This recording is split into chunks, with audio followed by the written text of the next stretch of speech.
जय हिंद एवरीवन, मेरा नाम विजय धनखड़ है और आज अपना रिलेशन फंक्शन को आगे कंटिन्यू करते हैं।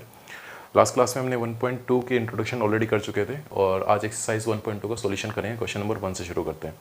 चलिए, तो क्वेश्चन नंबर फर्स्ट सबसे पहले करते हैं। सेकंड क्वेश्चन, एक क्वेश्चन हम डिस्कस कर चुके थे लास्ट क्लास के अंदर, क्वेश्चन नंबर सेकंड। तो क्वेश्चन नंबर फर्स्ट को पहले डिस्कस करते हैं। क्वेश्चन नंबर फर्स्ट में मुझे क्या रखा है, show that this function f R star to R, मतलब इस फंक्शन में मेरे पास डोमेन क्या है आर स्टार और को डोमेन क्या है आर स्टार। आर स्टार का मतलब क्या है मेरे पास कि रियल नंबर एक्सेप्ट जीरो। इस आर स्टार का मतलब क्या है मेरे पास, इस आर स्टार का मतलब मेरे पास ये है सारे के सारे real number except zero.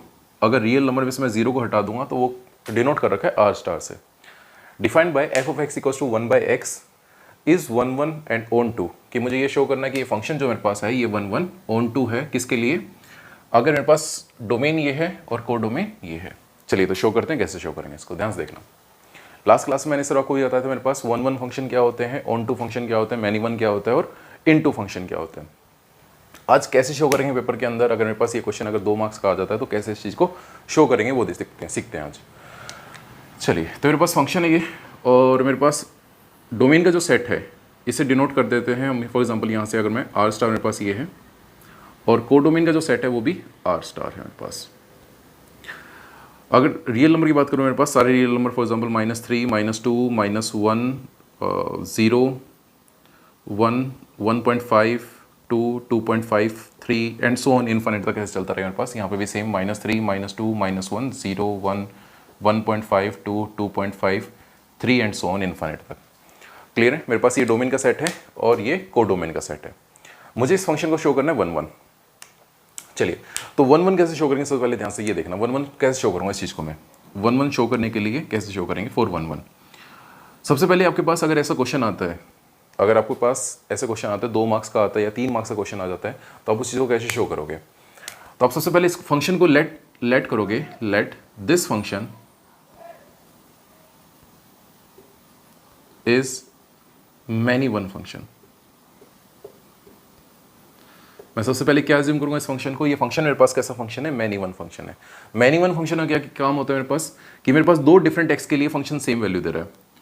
Let this function में मैनी वन फंक्शन। मैंने सबसे पहले इस फंक्शन को क्या अज्यूम किया है, आपका सबसे पहला काम क्या है इसको 1 1 शो करने के लिए, कि सबसे पहले आपको इस फंक्शन को अज्यूम करना पड़ेगा फंक्शन मेरे पास क्या है, मैनी वन फंक्शन है।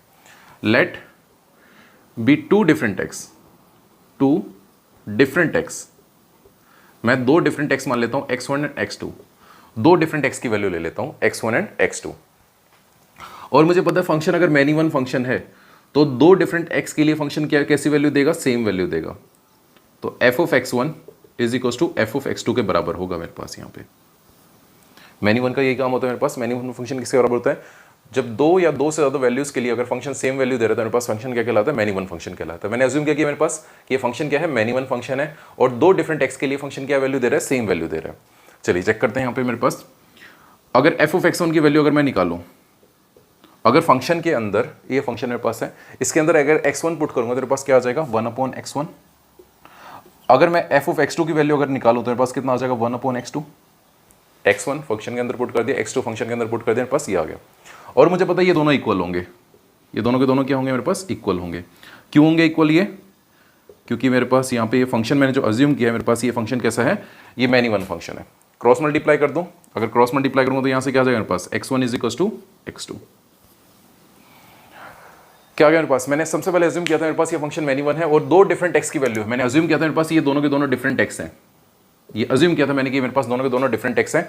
और जब मैंने इसे सोल्व किया था मेरे पास फाइनल कंक्लूजन क्या आया, x1 is equal to x2 आ गया मेरे पास। तो मैंने जो अजम्पशन था वो अजम्पशन कॉन्ट्राडिक्ट कर गया। माय अजम्पशन कॉन्ट्राडिक्ट, अजम्पशन जो है वो कॉन्ट्राडिक्ट कर गया मेरे पास। Hence this function is 1 1 function. अगर आपके पास x1 x2 इक्वल आ जाए, इसका मतलब ये 2 डिफरेंट x नहीं, सेम x था मेरे पास। अगर ये दोनों सेम वैल्यू दे रहा था मेरे पास, x1 is equal to x2 था और एक x के लिए अगर एक ही वैल्यू मिल रही है, एक x के लिए अगर एक ही वैल्यू मिल रही है मुझे, तो ये फंक्शन कैसा हो जाएगा मेरे पास 1 1 फंक्शन हो जाएगा। क्लियर है, आपको ऐसे शो करना है पेपर के अंदर इस क्वेश्चन को, या कोई भी क्वेश्चन आपके पास 1 1 शो करने का आएगा, 2 मार्क्स का आता है या 3 मार्क्स का आता है या 5 मार्क्स का आपके पास आता है, तो आप इसी तरीके से शो करोगे 1 1 के लिए। अब बात करते हैं ऑन टू फंक्शन के लिए। अगर मैं ऑन टू के लिए बात करता हूँ, ध्यान से देखना ऑन टू के लिए कैसे बात करेंगे।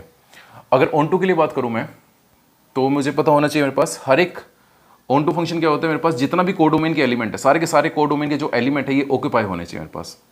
ये सारे के सारे एलिमेंट क्या होने चाहिए, ऑक्यूपाई होने चाहिए। अगर ये सारे के सारे ऑक्यूपाई हो जाएंगे तो ऑन टू हो जाएगा, अदरवाइज मेरे पास ये फंक्शन इन टू हो जाएगा। चलिए तो देखते हैं, ध्यान से देखना। मेरे पास फंक्शन क्या था, y equals to 1/x। F of x को मैं y लिख सकता हूँ, कोई फर्क नहीं पड़ रहा, एफ ऑफ एक्स कहूँ या y कहूँ एक ही बात होती है।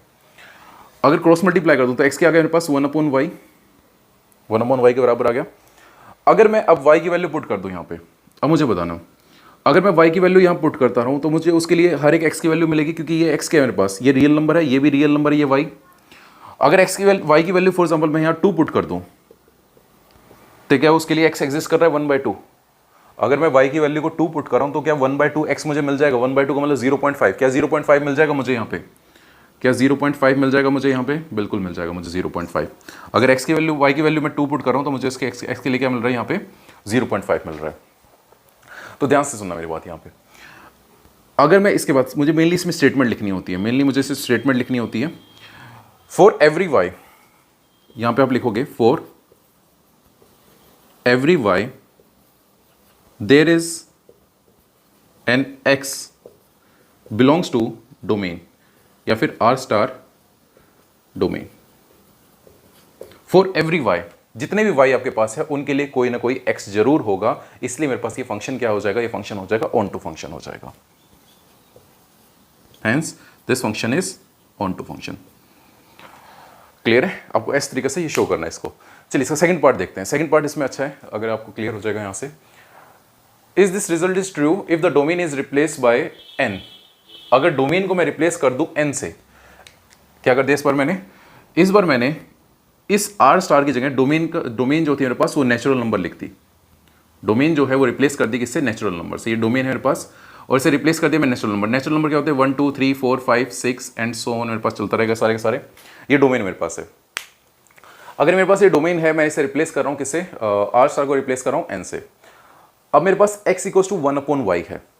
अब ध्यान से देखना, अगर मैं y की वैल्यू अगेन 2 पुट कर दूं इस बार, अगर y की वैल्यू को 2 पुट कर दूं फिर से, तो क्या मेरे पास x की वैल्यू 1/2 इस बार मिलेगी मुझे, क्या x की वैल्यू मुझे 1/2 मिलेगी इस बार। या फिर मैं यहां से भी कह सकता था, इस चीज को देखना ध्यान से, अगर x की वैल्यू को 2 पुट कर दूं इस बार, तो क्या उसके लिए मुझे y मिलेगा वहां पे। क्लियर है, तो मेरे पास इस बार ये y जो है ये 2 इस बार ऑक्यूपाई नहीं होगा। लास्ट केस में ये ऑक्यूपाई हो गया था मेरे पास। लास्ट केस में मुझे x की वैल्यू 0.5 मिल रही थी, क्योंकि मेरे पास ये जो सेट था ये रियल नंबर का सेट था मेरे पास। बट इस बार ये जो मेरे पास डोमेन का सेट है ये नेचुरल नंबर का सेट है, तो y इक्वल्स टू 2 इस बार ऑक्यूपाई नहीं होगा। ये तो सिर्फ एक एग्जांपल दिया, ऐसे बहुत सारे मेरे पास y की वैल्यू होंगी इस बार जो कि ऑक्यूपाई नहीं होंगी। जितने भी नेगेटिव नंबर्स हैं वो ऑक्यूपाई होंगे नहीं मेरे पास इस बार। क्लियर है, क्योंकि मुझे उनके लिए कोई x की वैल्यू मिलेगी नहीं इस बार। Clear, if r is replaced by n, if r star is replaced by n, then this function is into function, because y is equals to -2 belongs to capital Y। capital Y या r star लिख दूं, r star codomain cannot be the image of any x belongs to r star। Sorry, इस बार belongs to n लिखना पड़ेगा मुझे यहाँ पे, belongs to n, और n के आगे लिख देना ब्रैकेट में डोमेन। आपको ये लाइन लिखनी बहुत जरूरी है बेटा, ये वाली आपको एक रीजन जरूर देना पड़ेगा, एक एग्जांपल जरूर देना पड़ेगा, ये स्टेटमेंट जरूर लिखनी पड़ेगी। अगर ऑन टू दिखाना है या इन टू दिखाना है इस फंक्शन को, तो मुझे ये लाइन बहुत जरूरी लिखनी है। क्या लिखना है मैंने, फॉर y इक्वल्स टू -2 लिख दिया तो भी ठीक है मेरे पास, y इक्वल्स टू 2 लिखा जब भी सही था, कोई दिक्कत नहीं थी। 2 लिख दो या -2 लिख दो, एक ही बात है, क्योंकि मुझे -2 के लिए भी कोई x नहीं मिलेगा, या फिर y की वैल्यू अगर +2 पुट करूंगा तब भी उसके लिए कोई x नहीं मिलेगा मुझे, क्योंकि मैं अगर y की वैल्यू को 2 पुट कर दूंगा तो 1/2 0.5 के बराबर आएगा, और नेचुरल नंबर में 0.5 कहीं भी नहीं होता, इसलिए मेरे पास this can not be the image of any x। So y equals to 2 can not be the image of any x belongs to the domain set, hence this function is into function. इस बार ये function क्या हो गया मेरे पास, इस बार ये फंक्शन मेरे पास हो गया इनटू फंक्शन। क्लियर है, चलिए जिसे नोट करना है वो नोट कर सकता है। इसके बाद नेक्स्ट क्वेश्चन करते हैं। चलिए नेक्स्ट क्वेश्चन है क्वेश्चन नंबर 3। सेकंड हम ऑलरेडी कर चुके थे लास्ट वीडियो में, तो क्वेश्चन नंबर 3 करते हैं। प्रूव दैट यहाँ पे लिखा हुआ GIF, मतलब greatest integer function, short form लिखी हुई है। ये मेरे पास है greatest integer function. This function R domain and codomain मेरे पास क्या है, रियल नंबर है, given by f of x equals to greatest integer of x। ये सिंबल मेरे पास ग्रेटेस्ट इंटीजर x का, नीदर 1 1 नॉर ऑन 2। मुझे ये शो करना है कि मेरा फंक्शन ना तो ये 1 1 है ना ही ये ऑन 2 है। चलिए कैसे शो करेंगे इसे, पहले ध्यान से देख लेना ग्रेटेस्ट इंटीजर फंक्शन क्या होता है मेरे पास। ग्रेटेस्ट इंटीजर फंक्शन होता है अगर मैं कोई भी वैल्यू इसके अंदर रखूंगा जो कि नॉन इंटीजर है मेरे पास, तो आंसर क्या मिलेगा, मुझे इंटीजर वैल्यू मिलेगी। कहने का मतलब मेरे पास अगर मैं यहाँ पे 1.1 रखता हूँ तो 1.1 से जो छोटी इंटीजर वैल्यू है, नाम तो ग्रेटेस्ट है, नाम इसका ग्रेटेस्ट इंटीजर फंक्शन है, बट ये हमेशा जो वैल्यू देता है अपने से छोटी वैल्यू देता है। अगर 1.1 के मैं ग्रेटेस्ट इंटीजर आपसे पूछूं तो इसका ग्रेटेस्ट इंटीजर रहेगा 1। अगर मैं 1.2 का ग्रेटेस्ट इंटीजर पूछूं तो कितना रहेगा, 1 रहेगा। अगर 1.5 का ग्रेटेस्ट इंटीजर कितना रहेगा, 1 रहेगा। 1.9 का ग्रेटेस्ट इंटीजर कितना रहेगा, 1 रहेगा मेरे पास। क्लियर है। तो ग्रेटेस्ट इंटीजर फंक्शन का काम क्या होता है, किसी भी नॉन इंटीजर वैल्यू को, इंटीजर तो ऑलरेडी इंटीजर ही रहेगा, पर जो इंटीजर वैल्यू नहीं है मेरे पास, कोई डेसिमल के अंदर है, तो उसे इंटीजर की फॉर्म में कन्वर्ट करना, यही मेरे पास ग्रेटेस्ट इंटीजर फंक्शन का काम होता है। ग्रेटेस्ट इंटीजर क्या करता है, अपने से छोटा वाला आंसर देता है, अपने छोटे वाले इंटीजर आंसर देता है हमेशा। क्लियर है। मुझे चेक करना है कि फंक्शन मेरे पास 1 1 है या नहीं है, मुझे ये चेक करना है। चलिए तो सबसे पहले क्या करते हैं, let be two different x, let be two different x, x1 and x2। तो x1 की वैल्यू मैं मान लेता हूँ मेरे पास यहाँ पे 1.5 और x2 की वैल्यू को मैं मान लेता हूँ मेरे पास 1.7 है। ठीक है, मैंने दो डिफरेंट x ले लिए। अगर मैं f of x1 आपसे पूछूं, f of x1 बताना मुझे कितना होगा, तो आप x1 की वैल्यू फंक्शन के अंदर पुट कर दोगे, तो ग्रेटेस्ट इंटीजर ऑफ x1 है कितना मेरे पास, x1 मेरे पास है 1.5, तो मैंने लिख दिया 1.5। और 1.5 का ग्रेटेस्ट इंटीजर कितना है मेरे पास, 1.5 का ग्रेटेस्ट इंटीजर कितना रहेगा, 1 ही रहेगा मेरे पास। अगर मैं फंक्शन f of x2 की वैल्यू पूछूं, तो ग्रेटेस्ट इंटीजर ऑफ x2 और ग्रेटेस्ट इंटीजर ऑफ x2 की वैल्यू कितनी है 1.7, और 1.7 में ग्रेटेस्ट इंटीजर कितना रहेगा, 1 रहेगा। और मुझे पता है अगर दो डिफरेंट x के लिए, आप इसे एरो डायग्राम से भी दिखा सकते हो, दो डिफरेंट x के लिए अगर फंक्शन सेम वैल्यू दे रहा है तो ये फंक्शन क्या हो जाएगा, hence this is many one function, hence this is many one function, this is many one. Clear है। चलिए बात करते हैं ऑन टू की, ऑन टू है या नहीं है वो चेक करते हैं। अब मुझे बताना कि मेरे पास डोमेन भी रियल नंबर है और को डोमेन भी रियल नंबर है, डोमेन भी रियल नंबर है और को डोमेन भी रियल नंबर है। यहाँ में मेरे पास जितने भी इंटीजर होंगे, जैसे -3 है, -2 है, -1 है, 0 है, 1 है, 1.5 जो मेरे पास डेसिमल वाले नंबर होंगे को डोमेन के सेट के अंदर, जैसे यहाँ पे -3 है, -2, -1, 0, 1, 2, 3, जो इतने भी नंबर हैं यहाँ पे रियल नंबर के अंदर, जितने भी इंटीजर हैं या नॉन इंटीजर हैं, वो सारे के सारे इंटीजर अपना आंसर देंगे। -3 का -3 होगा, -2 का -2 होगा, -1 का -1 होगा, 0 का 0, 1 का 1 होगा, 1.1 का भी 1 होगा, 1.2 का भी 1 होगा, 1.3 का भी 1 होगा, 1.5 का भी 1 होगा, 1.7 का भी आंसर 1 होगा, और जो जैसे ही 2 आएगा तो आंसर 2 बन जाएगा मेरे पास। अब मुझे बताना कि जितने भी यहाँ पे मेरे पास डेसिमल वाले नंबर हैं, या मैं कहूँ कि इंटीजर के अलावा जो भी नंबर मेरे पास बच गए, जैसे 1.5 है, 1.6 है, 1.7 है, इस को डोमेन के सेट के अंदर जितने भी मेरे पास नंबर बच गए जो कि डेसिमल वाले नंबर हैं या फिर मेरे पास नॉन इंटीजर्स जो हैं, क्या वो किसी की इमेज बन पाएंगे? नहीं। यहाँ पे जितने भी मेरे पास डेसिमल वाले या नॉन इंटीजर्स नंबर हैं वो किसी की भी इमेज नहीं बन पाएंगे। सो एक एग्जांपल दे सकता हूँ मैं, y = 1.5 belongs to codomain, belongs to codomain, cannot be the image of any x belongs to R। ये R कौन सा है? ये डोमेन का सेट है। therefore this is into function, क्योंकि मुझे अगर y सेट के अंदर कोई भी एक ऐसा एलिमेंट बन गया, y सेट के अंदर कोई भी एक ऐसा एलिमेंट मिल गया जो कि किसी की इमेज नहीं बन पाएगा, तो फंक्शन क्या कहलाएगा? इनटू फंक्शन कहलाएगा, ऑन टू फंक्शन नहीं कहलाएगा। क्लियर है। एक एग्जांपल से ये लिख के ये सफिशिएंट है एग्जाम में लिखने के लिए। एक एग्जांपल दे सकते हो आप और ये मेंशन कर सकते हो, और 1 के लिए आप ये चीज़ शो कर सकते हो। क्लियर है। चलिए जिसे नोट करना वो नोट कर सकता है। फिर नेक्स्ट क्वेश्चन करते हैं। चलिए नेक्स्ट क्वेश्चन नंबर 4 हमारे पास है, show that this function modulus function. इस बार मेरे पास फंक्शन जो है मॉडुलस फंक्शन है। इससे पहले हमने पढ़ा था ग्रेटेस्ट इंटीजर फंक्शन, ये मेरे पास मॉडुलस फंक्शन है। Modulus function is neither 1 1 nor on 2। तो मॉडुलस फंक्शन को अगर मैं डिफाइन करूँ, ध्यान से देखना मेरे पास, अगर मॉडुलस फंक्शन को मैं डिफाइन करूँ तो मॉडुलस फंक्शन की डेफिनेशन क्या होती है? mod x is equal to x if mod x is equal to x if x is greater than 0 minus x if x is less than 0। Equality आप कहीं भी लगा सकते जहाँ आपका मन करे, इक्वलिटी आप कहीं भी लगा देना जहाँ आपका मन करे। ये मेरे पास डेफिनेशन होती है mod x की। मुझे चेक करना है ये फंक्शन 1 1 है या नहीं है। सबसे पहले 1 1 के लिए कैसे चेक करेंगे इसे? Let be the two different x, let be the two different x1 and x2। दो डिफरेंट x की वैल्यू लेनी है आपको, x1 एंड x2।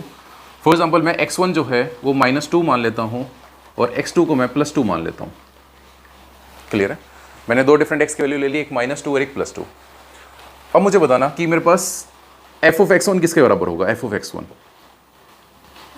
किसके बराबर होगा मेरे पास? ये मेरे पास होगा mod ऑफ -2। x1 कितना है मेरे पास? -2 है, तो मेरे पास फंक्शन के अंदर पुट करूंगा तो कितना हो जाएगा? mod ऑफ -2, और मॉडुलस ऑफ -2 को निकालूंगा कितना हो जाएगा मेरे पास? तो f ऑफ -2 कितना आ जाएगा मेरे पास? यहाँ से 2 के बराबर आ जाएगा। क्लियर है? तो मेरे पास वैल्यू कितनी आ गई? f ऑफ x1 की वैल्यू मेरे पास 2 के बराबर आ गई। अगर f ऑफ x2 की वैल्यू पूछूं, x2 कितना है मेरे पास? x2 मेरे पास है +2, और मॉडुलस ऑफ 2 कितना होगा? 2 के बराबर रहेगा, क्योंकि किसी पॉजिटिव नंबर का मॉडुलस क्या रहता है? पॉजिटिव ही रहता है, कोई फर्क नहीं पड़ता। तो ध्यान देखना मेरे पास -2 और +2 के लिए फंक्शन ने कितनी वैल्यू दी है मुझे? फंक्शन ने वैल्यू दी है मुझे 2। क्लियर है? तो दो डिफरेंट x के लिए फंक्शन कैसी वैल्यू दे रहा है? सेम वैल्यू दे रहा है। अगर दो डिफरेंट x के लिए फंक्शन सेम वैल्यू दे रहा है, इतना सफिशिएंट आपको दिखाने के लिए मेरे पास ये फंक्शन जो है ये 1 1 नहीं है, या कहूँ कि ये फंक्शन मैनी वन फंक्शन है। क्लियर है? अब एक एग्जांपल की हेल्प से इसे बता सकते हो ये फंक्शन कैसा है मेरे पास? ये फंक्शन मैनी वन है। Hence this is many one function. Clear है? ये सफिशिएंट आपके लिए इतना एग्जांपल की हेल्प से बता कर आना, क्योंकि मैक्सिमम चांसेस है 2 नंबर के क्वेश्चन आने के। इससे ज़्यादा मार्क्स का नहीं आता ये क्वेश्चन। अब मुझे चेक करना है कि मेरे पास ये फंक्शन ऑन टू है या नहीं है। ध्यान से देखना मेरे पास। अब मेरे पास यहाँ भी रियल नंबर का सेट है, डोमेन भी रियल नंबर का सेट है, और कोडोमेन भी जो है वो भी रियल नंबर का सेट है। दोनों के दोनों रियल नंबर के सेट हैं। जैसे for example -3, -2, -1, 0, 1, 1.5, 2, 3 and so on. मेरे पास ये यहाँ पे भी ऐसे चलेगा, -3, -2, -1, 0, 1, 2, 3, 4 एंड सो ऑन चलता रहेगा मेरे पास। क्लियर है? अब मुझे बताना कि अगर मैं x की वैल्यू कुछ भी पुट करूं, यहाँ पे -3 पुट करूं, +3 पुट करूं, कोई भी वैल्यू पुट करूं मैं यहाँ पे, तो क्या ये y जो है कभी ऑक्यूपाई हो पाएंगे? मेरे पास जो नेगेटिव y है, जो y की वैल्यू नेगेटिव है, क्या कभी वो ऑक्यूपाई हो पाएगी? क्लियर है? तो मेरे पास ये जो नेगेटिव y है, ये y की वैल्यू जो नेगेटिव है, ये कभी भी ऑक्यूपाई नहीं हो पाएंगे। So y is equals to -1 belongs to R codomain, can not be the image of any x belongs to R domain. Hence this function is into function. Clear है? This is into function. आप इतना लिख कर आ सकते हो, sufficient है ये, क्योंकि मेरे पास यहाँ पे जितने भी नेगेटिव y होंगे वो कभी भी किसी की भी x की इमेज नहीं बन पाएंगे। तो मेरे पास फंक्शन कैसा हो जाएगा? इनटू फंक्शन हो जाएगा। क्लियर है? आप एक एग्जांपल से इसे लिख सकते हो, जिसे नोट करना है वो नोट कर सकते हैं। फिर नेक्स्ट करते हैं। चलिए नेक्स्ट क्वेश्चन मेरे पास है, question number 5। Show that the signum function f R2R given by this function is neither 1 1 nor on 2। Signum function की डेफिनेशन यही मेरे पास होती है, x की वैल्यू 1 होगी if x is greater than 0, 0 होगी इफ x इक्वल टू 0, -1 होगी if x is less than 0।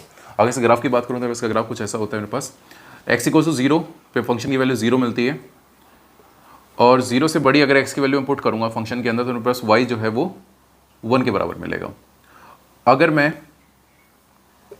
x की वैल्यू लेस देन 0 पुट कर रहा हूँ, x की वैल्यू अगर लेस देन 0 पुट कर रहा हूँ तो y मुझे क्या मिलेगा? y मुझे मिलेगा -1 के बराबर। तो ये सिग्नम फंक्शन का मेरे पास ग्राफ होता है, ध्यान रखना इसका। क्लियर? आपने 11th क्लास के अंदर पढ़ा होगा। अब मेरे पास ये फंक्शन मुझे शो करना है कि मेरे पास फंक्शन कैसा है। ये फंक्शन मैनी वन फंक्शन है। मैनी वन फंक्शन के लिए करते हैं, सबसे पहले let be the two different x be two different x1 and x2। तो x1 की वैल्यू को मैं फॉर एग्जांपल यहाँ पे ले लेता हूँ 2, और x2 की वैल्यू को मैं फॉर एग्जांपल यहाँ पे ले लेता हूँ 3। तो मैंने दो डिफरेंट x ले लिए, 2 एंड 3। अगर मैं फंक्शन की वैल्यू पूछूं आपसे f ऑफ x1 की वैल्यू बताना मुझे, तो आप अगर आपसे पूछूं 2 पे फंक्शन किसके बराबर है, अगर फॉर एग्जांपल यहाँ पे 2 है मेरे पास, तो 2 पे फंक्शन किसके बराबर है, 2 पे फंक्शन जो है वो 1 के बराबर है। क्लियर है। अगर x की वैल्यू 2 पुट करूंगा, x is greater than zero के केस में 2 आ रहा है मेरे पास, तो फंक्शन की वैल्यू कितनी हो जाएगी, 1 के बराबर हो जाएगी। अगर f ऑफ x2 की वैल्यू पूछूं मैं आपसे, अगर f ऑफ f से, तो f ऑफ 3 कितना हो जाएगा, 3 मेरे पास 3 जो है वो यहाँ इसी केस में आ रहा है ग्रेटर देन जीरो। अगर ग्रेटर देन जीरो के लिए फंक्शन किसके बराबर है, 1 के बराबर है। तो आप इसे एरो डायग्राम से भी दिखा सकते हो, इसके बाद एरो डायग्राम से दिखा सकते हो। मेरे पास 2 और 3 के लिए फंक्शन ने कितनी वैल्यू दी, 1 दी अपनी। अगर दो डिफरेंट x के लिए मेरे पास जो फंक्शन अगर सेम वैल्यू दे रहा है, तो फंक्शन क्या हो जाएगा मेरे पास, ये फंक्शन हो जाएगा मैनी वन फंक्शन। क्लियर है, ये फंक्शन हो गया मैनी वन। क्लियर है। एक चीज़ का ध्यान रखना, ऐसा नहीं कि मेरे पास अभी तक मैं जो फंक्शन आपको पढ़ा रहा हूँ, ग्रेटेस्ट इंटीजर हो गया, मॉडुलस हो गया, सिग्नम फंक्शन हो गया, ये हमेशा मैनी वन होंगे या कभी भी 1 1 नहीं होंगे, ऐसा नहीं होता ये कभी भी। मेरे पास मॉडुलस फंक्शन या ग्रेटेस्ट इंटीजर फंक्शन जो है, मॉडुलस फंक्शन अगर मेरे पास, ये डिपेंड करता है मेरे पास कि सेट कौन सा है। इस चीज़ पे ध्यान रखना, मैंने लास्ट क्लास में आपको ये बताया था कि मेरे पास इस चीज़ पे ध्यान रखना कि मेरे पास सेट कौन सा है, रियल नंबर का सेट है, नेचुरल नंबर का सेट है, या मेरे पास इंटीजर का सेट है। इनके ऊपर डिपेंड करता है फंक्शन मेरे पास 1 1 होगा या नहीं होगा, मैनी वन होगा, कैसा फंक्शन होगा, इन सेट के ऊपर डिपेंड करता है। तो ऐसा नहीं कि आपने जब भी ग्रेटेस्ट इंटीजर फंक्शन देखा उसका आंसर आप अपने मैनी वन टिक कर दिया उसमें, ऐसा मत करना। आप सबसे पहले इस सेट को देखना, मेरे पास ये फंक्शन कहाँ से लेकर कहाँ तक डिफाइन है, डोमेन क्या है, को डोमेन क्या है, उसी के बाद 1 1 और मैनी वन पे टिक करना। चलिए, इसके बाद इस फंक्शन को चेक करते हैं कि मेरे पास ये फंक्शन मैनी वन हो चुका है मेरे पास यहाँ पे। अब बात करते हैं ऑन टू की, क्या ये ऑन टू है या नहीं है मेरे पास। अब मुझे बताना कि अगर मैं आपसे पूछूं कि क्या y की वैल्यू 2 कभी मुझे मिलेगी, क्या y की वैल्यू 2 कभी मिलेगी मुझे, नहीं, y की वैल्यू 2 कभी नहीं मिलेगी मुझे। या कोई भी मैं कहूँ मुझे सिर्फ y की 3 वैल्यू मिलेंगी, आप कोई भी x की वैल्यू रख लो, y की 3 वैल्यू मिलेंगी, 1 0 एंड -1, इसके अलावा y मिलेगा ही नहीं मुझे कोई भी। ठीक है, so y is equals to 2 belongs to R codomain can not be the image of any x belongs to R domain. Hence this is into function. Clear है। तो सिग्नम फंक्शन है, मुझे y की सिर्फ 3 value मिलती है, +1 0 and -1 if x is greater than 0 equal to 0 and less than 0। Clear है। तो मेरे पास ये फंक्शन हो गया into and many one function हो गया, जिसको नोट करना है वो नोट कर सकता है। चलिए, नेक्स्ट क्वेश्चन नंबर 6 था मेरे पास। उससे पहले बस एक छोटी सी बात बताना चाहता हूँ आपको मैं, कि अगर आपको वीडियो यूज़फुल लग रही है, सॉल्यूशंस अगर अच्छे लग रहे हैं, तो आप इसे शेयर एंड सब्सक्राइब जरूर करना बच्चों। ठीक है, ज़्यादा बच्चों में शेयर एंड सब्सक्राइब से करना, ताकि मुझे मोटिवेशन मिलेगा नेक्स्ट वीडियो बनाने के लिए। आपका एक सब्सक्राइब मुझे मोटिवेशन देता है नेक्स्ट वीडियो बनाने के लिए। तो इसलिए अगर आपको यूज़फुल लग रहे हैं सॉल्यूशंस NCERT के, तो इसे सब्सक्राइब जरूर करें इस चैनल को। चलिए, तो नेक्स्ट क्वेश्चन नंबर 6 करते हैं। मेरे पास फंक्शन जो है, ये फंक्शन डिफाइन है यहाँ पे from A to B, A से लेके B के बीच में मेरे पास यहाँ पे फंक्शन डिफाइन है। A सेट क्या है मेरे पास, A सेट है, ये डोमेन का सेट है, 1 2 3 इसमें एलिमेंट है। B सेट जो है मेरे पास, इसके अंदर एलिमेंट है 4 5 6 7। फंक्शन कैसे डिफाइन है, फंक्शन है मेरे पास 1 का रिलेशन 4 के साथ है, 1 का 4 के साथ है, 2 का 5 के साथ और 3 का 6 के साथ। अब मुझे देख के बता सकते हो कि ये फंक्शन कैसा फंक्शन है मेरे पास, ये क्या फंक्शन 1 1 है, बिल्कुल ये this function is 1 1 function, this function is 1 1 function. क्यों है, क्योंकि फॉर एवरी डिफरेंट एक्स, हर एक एक्स के लिए there is a different y, for every x there is a different y, या कह सकता हूं कि for every x there is a unique y, and this function is 1 1 function. क्या ये फंक्शन मेरे पास ऑन टू है, क्या ये फंक्शन मेरे पास ऑन टू है, नहीं, ये मेरे पास फंक्शन जो है ये ऑन टू फंक्शन नहीं है, क्योंकि यहाँ पे 7 की जो है, 7 किसी की भी इमेज नहीं बन पा रहा, 7 जो है वो किसी की भी इमेज नहीं बन पा रहा, किसी भी x की इमेज नहीं बन पा रहा। 7 can not be the 7 y is equal to 7 can not be the image of any x, hence this function is into function, but this function is 1 1 function। Clear है।